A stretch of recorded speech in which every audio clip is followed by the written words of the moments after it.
Fee વધારા મામલે એનએસયુઆઈનો કુલપતિની ઓફિસના બહાર વિરોધ પ્રદર્શન કરવામાં આવ્યું હતું. કાર્યકરોની કુલપતિની ચેમ્બરમાંથી ટીંગાટોળી કરી અટકાયત કરવામાં આવી હતી. આગામી દિવસમાં કુલપતિના ઘરનો ઘેરાવ કરવાની પણ ચીમકી ઉચ્ચારવામાં આવી છે.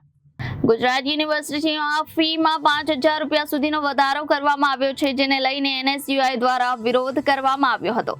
એનએસયુઆઈના કાર્યકર્તા ગુજરાત યુનિવર્સિટી ટાવરમાં કુલપતિની ઓફિસ બહાર જાળી તોડીને અંદર કુલપતિની ઓફિસમાં બેસીને સૂત્રોચ્ચાર કરવા લાગ્યા હતા. એ દરમિયાન વિરોધ કરી રહેલા તમામ કાર્યકરોની પોલીસે ટીંગાટોળી કરી અટકાયત કરી હતી.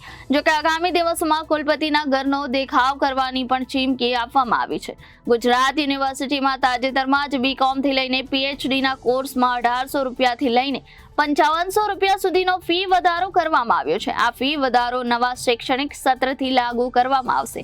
ફી વધારાને લઈને એનએસયુઆઈ દ્વારા ગત અઠવાડિયે વિરોધ કરવામાં આવ્યો હતો અને ફી વધારો પરત ખેંચવાની માંગણી કરવામાં આવી હતી. જો ફી વધારો પરત ન ખેંચાય તો યુનિવર્સિટીનો ઘેરાવ અને આગામી દિવસોમાં કુલપતિના ઘરનો ઘેરાવ કરવાની પણ ચીમકી આપવામાં આવી છે. Bureau report, Janadesh news, Ahmedabad.